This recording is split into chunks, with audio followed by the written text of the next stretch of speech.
नमस्कार आचार्य जी। तमिलनाडु के मुख्यमंत्री एम.के. स्टालिन, उनके सुपुत्र जो हैं, उनकी ओर से सनातन धर्म पर एक रिमार्क आया है जिसने ट्विटर पर सबको हिला दिया है और भारत में फिर से एक कंट्रोवर्सी जाग चुकी है। सब जानना चाहते हैं कि सनातन धर्म क्या है। एक ऐसा विषय जिस पर आप बहुत बार पहले बोल चुके हैं, उस पर फिर से बातचीत करने का मौका है। वो देखा मैंने। देखिए, नाम से ही स्पष्ट होना चाहिए कि सनातन धर्म क्या है। धर्म का अर्थ होता है वो जो धारण करने योग्य है और वो कर्म जो करने योग्य है। तो धर्म बहुत मोटे तौर पे कहें तो एक तरह का कर्तव्य या जिम्मेदारी है। अब हमारे जो कर्तव्य हैं वो तो दिन प्रतिदिन स्थिति के अनुसार और समय के अनुसार और संदर्भ के अनुसार बदलते रहते हैं। आप अभी यहाँ पर बैठे हैं तो आपका एक कर्तव्य है, आप कहीं बाहर हैं आपका दूसरा होगा। तो इन सब कर्तव्यों को एकदम मोटे तौर पर धर्म कहा जा सकता है कि जिस समय आपका जो कर्तव्य है उसको करना। तो सनातन धर्म कौन सा है? सनातन वो कौन सी जिम्मेदारी है जो आपको सदा ही पूरी करनी है? ये जानने के लिए ज़रूरी होगा समझना कि वो कौन सी स्थिति है जिसमें हम हमेशा रहते ही हैं, क्योंकि बाकी सब तो जो हमारी स्थितियां हैं वो तो बदलती रहती हैं। आप अभी जिस स्थिति में हो थोड़ी देर बाद उस स्थिति में नहीं होंगे। तो वो कौन सी स्थिति है जो सदा एक सी रहती है? जब हम उसको जान लेंगे, जो हमारे भीतर कभी बदलता नहीं है, कोई एक स्थिति है जो लगातार बनी रहती है, तो फिर हम ये भी जान लेंगे कि सनातन धर्म क्या होता है। अगर हम अपनी आंतरिक सनातन स्थिति जान लेंगे तो फिर हम ये भी जान लेंगे कि सनातन धर्म क्या होता है। हमारी सनातन स्थिति क्या है? हमारी सनातन स्थिति बेचैनी की है। हर आदमी बेचैन है और सदा से बेचैन था। इसी तरीके से और सी कौन सी चीज़ें हैं जिनको आप देखो तो पाओ कि पहले जैसी थी आज भी वैसी ही हैं, और भारत में जैसी हैं वैसी ही अमेरिका में है, अफ्रीका में है, चीन में है। और कौन सी चीज़ें हैं? एक तो मैंने कहा कि हर आदमी बेचैन है। और कौन सी? डर। हर आदमी डरा हुआ है। और जब मैं आदमी कह रहा हूँ तो उसमें स्त्री पुरुष दोनों आते हैं, युवा भी आते हैं और वृद्ध भी आते हैं, ठीक है, अमीर गरीब सब आते हैं। तो हर आदमी बेचैन है, हर आदमी डरा हुआ है। हर आदमी डरा हुआ था तब भी, आज से 10,000 साल पहले, 5,000 साल पहले भी डरा हुआ था, आज भी डरा हुआ है। और डर हम पाते हैं कि हर नया बच्चा जो पैदा हो रहा है उसमें भी होता है। वही बात बेचैनी पर लागू होती है। नहीं निर्भर करता कि आप कहाँ के हो और आप किस विचारधारा के हो और किस धर्म के हो, क्या मानते हो क्या नहीं मानते, आप बेचैन तो रहते ही हो। और कौन सी चीज़ें हैं? लालच हर एक में होता है। तो ये जो डर है, भ्रम है, लालच है, अज्ञान है, इन सबको कुल मिला करके एक ही कोई नाम दे देना उचित रहेगा कि ये मन की सनातन स्थिति रहती है, ठीक है। उसको नाम यही दे दीजिए, बंधन। बंधन। तो मन हमेशा मनुष्य का बंधन में रहा है। ये जैसे मनुष्य की परिभाषा ही है कि वो जो सदैव मानसिक रूप से बंधन में ही रहता है। कोई काल हो, कोई देश हो, कोई स्थिति हो, कोई संदर्भ हो, मनुष्य सदैव भीतरी तौर पर प्रतिक्षण बंधन में ही रहता है। तो अब यहाँ से स्पष्ट होगा कि सनातन धर्म क्या है। फिर सनातन धर्म है अपने अज्ञान को हटाना और अपने आप को बंधन मुक्त करना, मात्र यही सनातन धर्म है। मन अशांत है, उसको शांति की ओर ले जाना सनातन धर्म है, क्योंकि मन की अशांति जीव के अस्तित्व में निहित है। वो अशांति ऐसी चीज नहीं है कि किसी कारण से आपको मिल गई। हमें कई बार लगता है किसी वजह से अशांत है, नहीं, वो वजह ऊपरी है। हमारी पूरी संरचना ऐसी है कि हम अशांत ही पैदा होते हैं और अशांत ही मरते हैं। तो जीव अशांत है, उसको शांति की ओर ले जाना सनातन धर्म है। मन अंधेरे में है, उसको प्रकाश दिखाना सनातन धर्म है। मन हिंसक है और मन डरा हुआ है, तो मन को प्रेम सिखाना और मन को निर्भय बनाना सनातन धर्म है। तो इन सारी ही बातों के लिए मैंने कहा कि कुल मिलाकर एक बात कह देते हैं कि मन को बंधन मुक्त करना ही सनातन धर्म है। बस इतना ही है सनातन धर्म। तो आप कहेंगे कि ये तो बहुत आपने आसान कर दिया कि मन को बंधन मुक्त करना सनातन धर्म है। नहीं, अब जब आप इसमें ये देखेंगे कि क्या क्या नहीं है सनातन धर्म, तब वहाँ से चुनौती शुरू होती है। अगर मन को बंधन मुक्त करना या मन के अज्ञान को ज्ञान से काटना सनातन धर्म है, तो बाकी सब कुछ जो हम सनातन धर्म के नाम पर करते हैं वो सनातन धर्म तो नहीं हो सकता। उसमें कुछ भी सनातन नहीं है, उसमें कुछ भी सनातन नहीं है। तो सनातन धर्म बहुत साफ सुथरी सीधी चीज़ है और निर्विवाद चीज़ है। उसके साथ आप क्या तर्क करेंगे, उसके साथ कोई बहस सफल नहीं हो सकती। वो चीज़ बिल्कुल इतनी स्पष्ट है, इतनी प्रत्यक्ष है कि उसको काटा नहीं जा सकता कि हाँ, हर व्यक्ति बेचैनी में है, उन्माद में है और अज्ञान में है, हमको उसको हटाना है, और यही चीज़ सनातन धर्म है। बस इतना ही है। आपने जो परिभाषा दी सनातन धर्म की, बड़ी मनोवैज्ञानिक है। आप उसमें मन को केंद्र में रख रहे हैं और एक विज्ञान बता रहे हैं जिससे मन शांति की ओर बढ़ सके। जो आपको सुनते हैं, जिन्हें आपके कोर्सेज, आपकी पुस्तकों का अनुभव है, जो गहराई में उतरे हैं, वो इस बात को समझ जाएंगे। पर जब मैं ट्विटर पर इस शब्द को इस्तेमाल होते देखता हूँ, जब मैं चैट जीपीटी से इस टर्म का मतलब पूछता हूँ, तो जो मुझे मिलता है, जो जवाब मुझे मिलता है, वो आपकी परिभाषा से बहुत दूर का है। हाँ, तो वहाँ पर बहुत मूल गलती हो रही है ना। आपने एक शब्द उठा लिया है और आप उस शब्द का मनचाहे तरीके से इस्तेमाल कर रहे हो, और चूंकि ज़्यादातर लोग अब उस शब्द का एक गलत इस्तेमाल ही करने लगे हैं, तो उनका दावा ये है कि हमारे बहुमत के चलते इस शब्द को अर्थ और परिभाषा भी वही दे दिए जाने चाहिए जैसे हमने दे दिए हैं। ऐसे तो ये तो बात बिल्कुल भी ठीक नहीं है। आचार्य जी, आपकी सनातन धर्म की जो परिभाषा है, आई माइट साउंड कंट्रोवर्शियल, उस परिभाषा के अनुसार तो एक मुस्लिम, एक ईसाई, एक यहूदी सभी सनातनी हो सकते हैं। सभी हो सकते हैं, और आवश्यक नहीं है कि जो अपने आप को हिंदू कहता है वो सनातनी हो ही। एक अवसर पे मैंने कहा था कि भारत में शायद 1000 हिंदू भी नहीं है।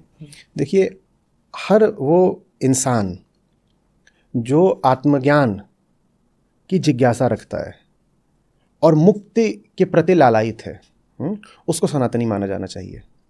और जो व्यक्ति भले ही अपने आप को किसी भी धर्म का बोलता हो, लेकिन उसमें न आत्मज्ञान के प्रति कोई झुकाव है, लगाव है, न मुक्ति की उसको चाहत है, उसको हम नहीं कह सकते कि वो सनातन धर्म का पालन कर रहा है। क्योंकि सनातन धर्म तो यही है कि तुम बंधन में हो, मुक्ति की ओर बढ़ो। जो मुक्ति की ओर बढ़ ही नहीं रहा, उसको कैसे कहते हैं कि वो सनातन धर्म का पालन कर रहा है।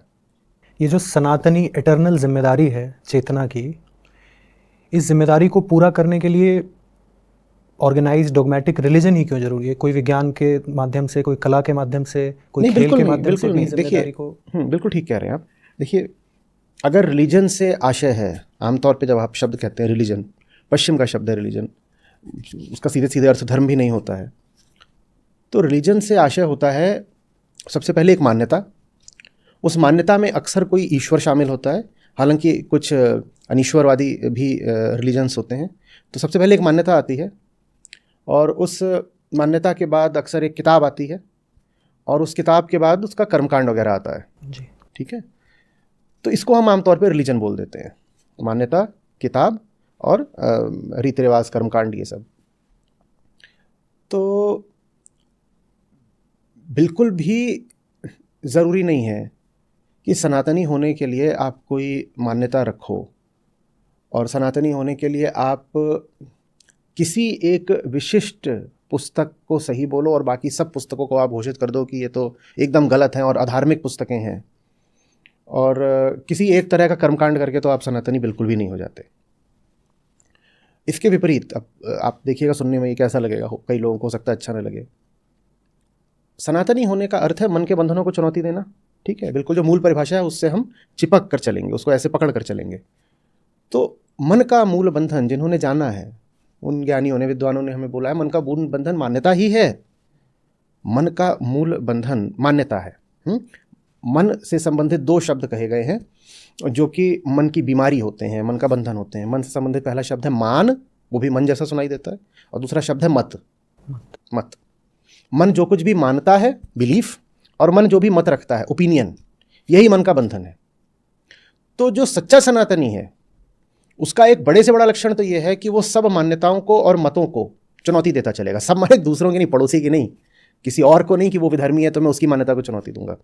सनातनी की परिभाषा यही है कि वो सबसे पहले अपनी मान्यता और अपने मत को चुनौती देगा, क्योंकि उसका लक्ष्य क्या है? उसका लक्ष्य मुक्ति। जिसका लक्ष्य मुक्ति है और जो पूरी भीतरी आज़ादी का बहुत बड़ा प्रेमी है, सिर्फ उसको ही सनातनी कह सकते हैं। और भीतरी बंधन ही है ये मान्यता और मत। तो लगातार अपनी ही मान्यताओं को और मतों को चुनौती देगा। अगर मैं फलानी बात में विश्वास रखता हूँ, मैं क्यों रखता हूँ, ये सब मेरी आस्था वगैरह कहाँ से आ रही है? तो वो इन सबको चुनौती देता चलेगा। जब वो इन सबको चुनौती देता चलेगा तो जो रिलीजन वाली बात है वो तो सनातन धर्म के साथ लागू करनी ही बड़ी मुश्किल है, क्योंकि रिलीजन की बुनियाद में बिलीफ बैठी है, रिलीजन की बुनियाद में बिलीफ बैठी है, और सनातन धर्म की बुनियाद में जिज्ञासा बैठी है। रिलीजन तभी है जब आप विश्वास करो, आपको एक कुछ कहानी दे दी गई है, कुछ बता दिया गया है और आपसे कहा जाता है इस बात को मानो, और आप उस बात को मानने से इनकार कर दे तो आपको कह दिया जाता है कि अब आप इस रिलीजन के नहीं हो सकते हो। ये चीज़ रिलीजन की होती है। और सनातन धर्म का मतलब होता है कुछ नहीं मानूंगा और जो कुछ मानता आया हूं उसकी जांच पड़ताल करूंगा, उसका अन्वेषण करूंगा, उसको ठोक बजा के परखूंगा। जिज्ञासा, जिज्ञासा सबसे केंद्रीय शब्द है सनातन का, कि मैं जानना चाहता हूं कि क्या चल रहा है। तो इसीलिए सनातन का और एक आयोजित रिलीजन का, ऑर्गेनाइज रिलीजन का साथ चलना कोई बहुत आसान बात नहीं है। हाँ, सनातन के साथ क्या चल सकता है? सनातन के साथ चल सकता है एक ऐसा माहौल, एक ऐसी संस्कृति जो लगातार जानने को सबसे ज़्यादा मूल्य देती हो, जो लगातार जानने को सबसे ज़्यादा मूल्य देती हो। तो बच्चा आपके घर में है, बच्चा बड़ा हो रहा है, आप उससे कह रहे हैं नहीं ऐसे ही कुछ भी मत मान लो, जाओ परखो, प्रयोग करो, परीक्षण करो, और फिर जो चीज़ सामने आए उसको भी यही कहो कि ये चीज़ अभी सामने आई है, आज ठीक लग रही है, कल गलत लग सकती है, या मुझे मेरी एक मानसिक स्थिति में ये बात ठीक लग रही है, ऐसा भी हो सकता है कि मेरी मानसिक स्थिति बदले और मुझे ही ये बात गलत लगने लगे। तो एक अनुकूल माहौल तो ज़रूर चलेगा सनातन धर्म के साथ। वो माहौल अगर नहीं है तो आपको सनातनी होने में बड़ी दिक्कत आएगी। वो माहौल मैंने कहा परीक्षण का और प्रयोग का और प्रश्न का है, और इसीलिए मैं कहता हूँ कि आज सनातनी होना बड़ा मुश्किल है, क्योंकि ना परीक्षण को हम मूल्य देते हैं, ना प्रयोग को, ना प्रश्न को। लेकिन आप कहें कि सनातनी होने के साथ कुछ रीति रिवाज बांध दो, बड़ा मुश्किल है। आप कहें सनातनी होने के साथ मान्यताएं बांध दो और कई तरह की आस्थाएं और विश्वास बांध दो, बड़ा मुश्किल है। एक सनातनी व्यक्ति की और एक ऐसे माहौल की जिसमें सनातन प्रक्रिया अपना फैलाव ले सके, उसकी जो आप छवि गढ़ रहे हैं, वो छवि बड़ी ऐसी मालूम हो रही है कि जैसे उसमें विज्ञान है, दर्शन शास्त्र है, मनोविज्ञान है, और जो रिलीजन है वो बड़ा कम दिख रहा है यहाँ पे, रीति रिवाज बड़े कम दिख रहे हैं। तो रिलीजन तो कभी भी भारतीय चीज़ रहा भी नहीं है ना। रिलीजन की जो पूरी बात है वो भारतीय है ही नहीं। ये अलग बात है कि अब भारतीय भी अपने धर्म को रिलीजन बनाने पे तुले हुए हैं। अभी जो आप देख रहे हैं पिछले कुछ दशकों से, हम जो है सनातन धर्म को अब्राहमिक बनाने पर तुले हुए हैं। हम कह रहे हैं कि जैसे वहाँ पर कुछ बातों को लेकर के बिल्कुल असहिष्णुता होती है, कट्टरता होती है, वैसे यहाँ होनी चाहिए। इस पर आचार्य जी थोड़ा गहराई में बताएं, ये हम क्यों कर रहे हैं? ये हम इसलिए कर रहे हैं क्योंकि हमें हीन भावना है। अब कहने को तो ये हो रहा है कि हम, माने अगर मैं कहूँ कि जो भारतीय हिंदू है वो ईसाइयत का या इस्लाम का विरोध करने के लिए वो सनातन को दमदार देखना चाहता है, ठीक है, ऐसे ही तो कहते हैं, जबकि जो हो रहा है वो इसके बिल्कुल उल्टा है। ये जो हिंदू है जो सनातन धर्म को अब्राहमाइज कर देना चाहता है, अब्राहमिक बना देना चाहता है, ये वास्तव में अंदर की बात है कि ईसाइयत और इस्लाम का बड़ा प्रशंसक है, ये उनका फ़ैन है। तो ऊपर ऊपर से तो ये भले ही दिखाता है कि मैं तुमसे दुश्मनी रखता हूँ, लेकिन अंदर ही अंदर ये उनका इतना प्रशंसक हो चुका है कि ये अपने धर्म को भी उनके रिलीजन जैसा बना देना चाहता है। आप अपनी चीज़ को किसी दूसरे की चीज़ जैसा बना देना चाहें, इससे क्या साबित होता है कि आप दूसरे की चीज़ के बड़े प्रशंसक हैं, एडमायरर हैं, तभी तो आप अपनी चीज़ को उस दूसरे की चीज़ जैसा बना देना चाहेंगे ना। तो ये जो पूरी कोशिश चल रही है कि हिंदुओं में भी वैसे ही लक्षण विकसित करो जैसे कि शेष विश्व में, विशेषकर ब्राह्मिक धाराओं में पाए जाते हैं, सेमिटिक धाराओं में, तो ये कुछ भी नहीं है। ये इसलिए है क्योंकि अपने आप को लेकर हीन भावना बहुत आ गई है हमें अपने आप को लेकर हीन भावना आ गई है।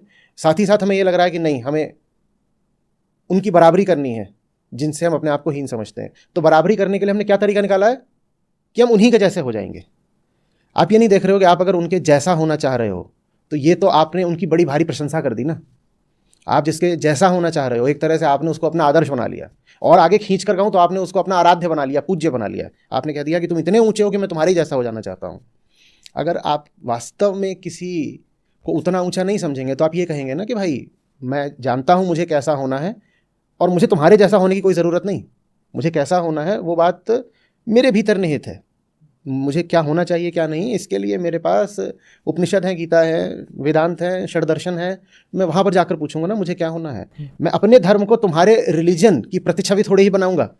पर अभी भारत में ये काम चल रहा है, सनातन धर्म को दुनिया भर के जो रिलीजन्स हैं, दुनिया भर के भी नहीं, जो अब्राहमिक रिलीजन्स हैं विशेषकर क्रिश्चियनिटी और इस्लाम, उनके जैसा बनाने की कोशिश चल रही है। उनके जैसा से अर्थ है कि एक केंद्रीय किताब हो, एक पैगंबर हो, सब कुछ बहुत सीमित हो, तो हम सीमाओं में क्यों बांधना चाह रहे हैं हमारा धर्म? हमको ऐसा लग रहा है कि उन्होंने ये सब करा, अपने आप को सीमाओं में बांध लिया, इसीलिए उनकी तरक्की हुई है।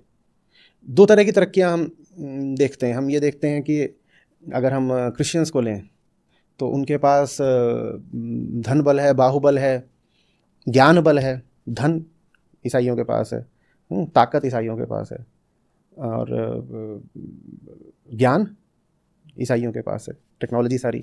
तो उनको देखते हैं तो हमें लगता है कि हम अपने धर्म को भी उनके धर्म जैसा बना लें। और संख्या बल इस्लाम के पास है। संख्या में हम देखें तो पिछले 100 सालों में इस्लाम बढ़ा है तेज़ी से जी।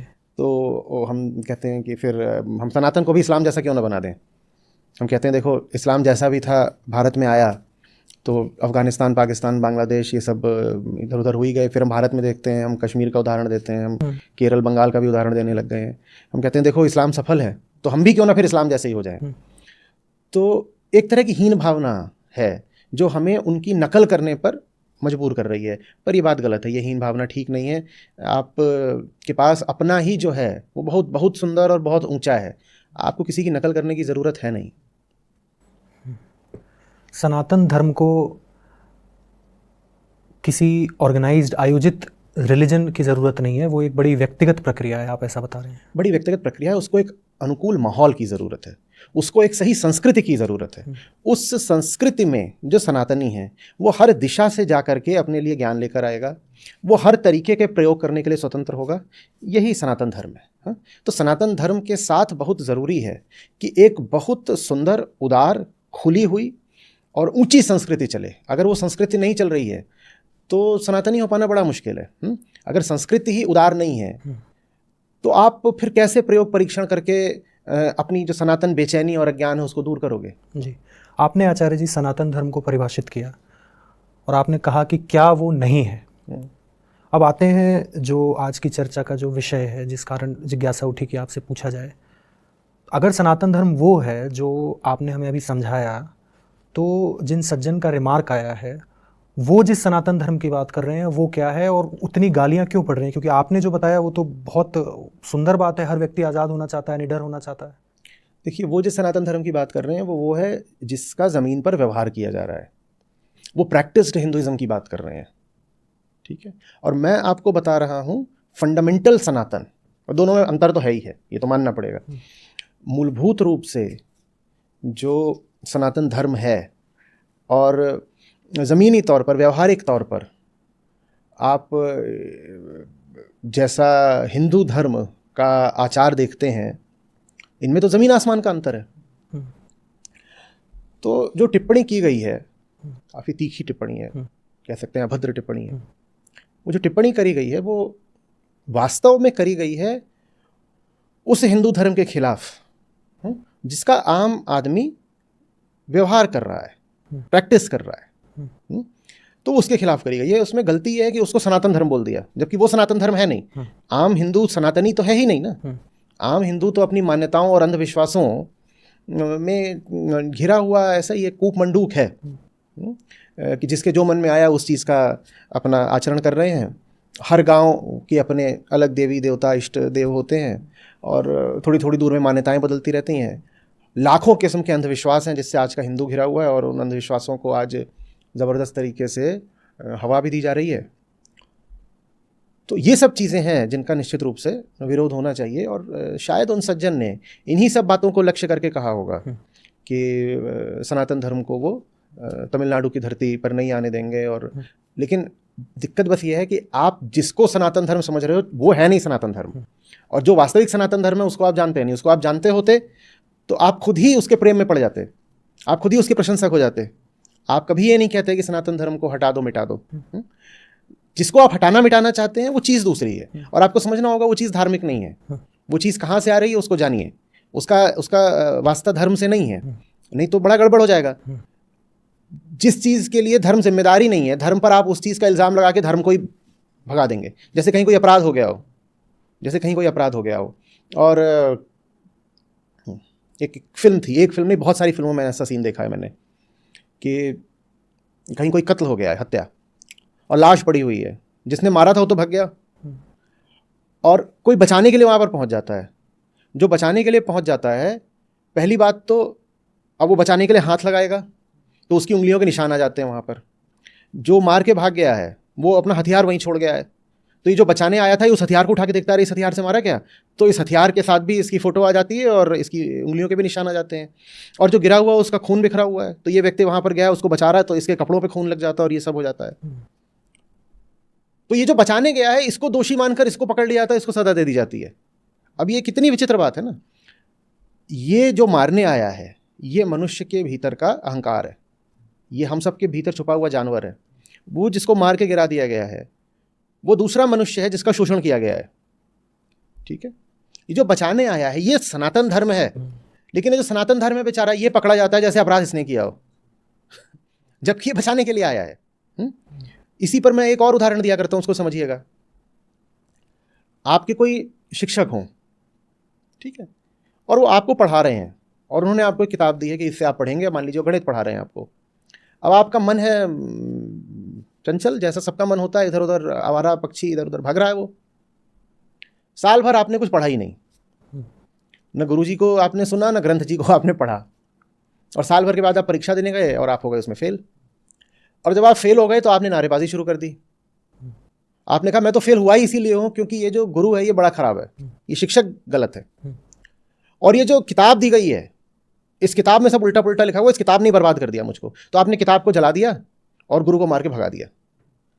जबकि बात यह है कि आप फेल बिल्कुल विपरीत कारण से हुए। आप फेल इसलिए हुए हो क्योंकि आपने गुरु को कभी सुना नहीं, किताब को कभी पढ़ा नहीं। यही हालत आज के सनातनी की है। न तो उसने कभी ज्ञानियों को सुना, न उसने कभी ये जाना कि उसके वास्तविक ग्रंथ कौन से हैं। ज्ञानियों के नाम पर जाकर के वो सब उल्टे पुल्टे किस्से कहानी वालों को, गप्पबाजों को सुन रहा है, पता नहीं क्या कर रहा है। और ग्रंथों के नाम पर वो जाकर के परी कथाएं और ये सब अपना पढ़ रहा है, और उसको लग रहा है यही तो मेरे ग्रंथ कहलाते हैं। तो न शिक्षक को सुना न किताब को पढ़ा, लेकिन जब फेल हो गए तो लाके सारा दोष गुरु पे और ग्रंथ पे डाल दिया गया। वही आज हो रहा है सनातन धर्म के साथ। ये कहते हैं कि अरे ये देखो इन किताबों के कारण ही तो जातिवाद है। मैं पूछता हूँ किसने पढ़ी हैं वो किताबें? तुम वो किताब पढ़ कहाँ रहे हो? तुमने अगर वो किताबें सचमुच पढ़ी होती तो तुम जातिवादी कैसे हो जाते? कह रहे हैं ये ऋषियों पे आक्षेप की इन ऋषियों ने ही तो इतना। तुमने उन ऋषियों की बात सुनी कब? कितने उपनिषद पढ़े हैं तुमने? तुम कितने उपनिषदों के नाम भी जानते हो? जब तुमने उनकी बात कभी सुनी ही नहीं है तो तुम आज जो भी आचरण कर रहे हो इसका दोष, इसका अपराध उनके ऊपर कैसे जा सकता है? तो सनातन धर्म तो बेवजह ही मारा जा रहा है। भारतीय समाज अपने अनुसार चला है, न दर्शन पढ़े न उपनिषद पढ़े, अपने हिसाब से चलते रहे। अपनी कुछ मान्यता है, अपनी कुछ सोच है, ये करा वो करा, जिसके जैसे मन में आया करा। और जब वो सब कुछ करके असफलता मिल रही है, पा रहे हैं कि ज़िंदगी में बहुत तरीके से पीछे हैं, दुनिया के देशों में भी पीछे ही रहे हैं और बहुत सारी लड़ाइयाँ हारे हैं, तो फिर उसका जो आरोप है, उसका जो ठीकरा है, वो जा करके फोड़ दिया धर्म के मत्थे। मेरा मूल प्रश्न यही रहता है, तुम धर्म पर चले कब थे? कब चले थे धर्म में? जो धर्म पे चला होता वो जीवन में हर प्रकार की लड़ाइयाँ कैसे हार जाता। आप आज के भारतीय को भी देखो तो उसमें चरित्रगत कितनी दुर्बलताएं हैं, कितनी ज़्यादा दुर्बलताएं हैं। एक धार्मिक आदमी में इतनी दुर्बलताएं हो सकती हैं क्या? इसका मतलब क्या है? इसका मतलब यही है कि वो अपने ग्रंथों से बिल्कुल परिचित ही नहीं है। हाँ, वो अपने आप को कहता ज़रूर होगा धार्मिक, अति दुर्बल है, लेकिन उसका दावा ये है कि वो धार्मिक है। इतना ही नहीं, वो एकदम 100 तरीके की बुराइयां अपने भीतर रखे हुए है और कमजोरियां अपने भीतर रखे हुए हैं। लेकिन ये भी हो सकता है वो अपने आप को कट्टर हिंदू बोलता हो। तो फिर तो हिंदू होना बड़ी ही छोटी और सस्ती बात हो गई। अगर इतना कमजोर आदमी, इतना बीमार आदमी भी अपने आप को कह रहा है कि मैं हिंदू हूँ, सिर्फ इसलिए कि वो नारे लगा सकता है मैं हिंदू हूँ। वो भगवा पहन लेगा, वो नारे लगाएगा, कहेगा मैं हिंदू हूँ, तो फिर तो हिंदू होना बड़ी छोटी बात हो गई कि हिंदू होके भी आप इतने कमज़ोर हो और इतने विक्षिप्त हो, इतने अज्ञानी हो। नहीं, ऐसा नहीं है। अगर आप किसी को पाएं कि उसके भीतर गहरा ज्ञान है तो अपने आप को हिंदू वो बोल सकता है, सनातनी वो नहीं है। सनातनी होना माने उसमें जीना जो वास्तव में सनातन है। जो सनातन है वो वही है, मन की मुक्ति की चाह। अहम का आत्मा के प्रति प्रेम ही सनातन है। आत्मा माने अंतिम सत्य, तो वही सनातन है। जो उसमें जी रहा है वो सनातन ही है। बाकी अपने आप को जो बोलना चाहे बोल ले।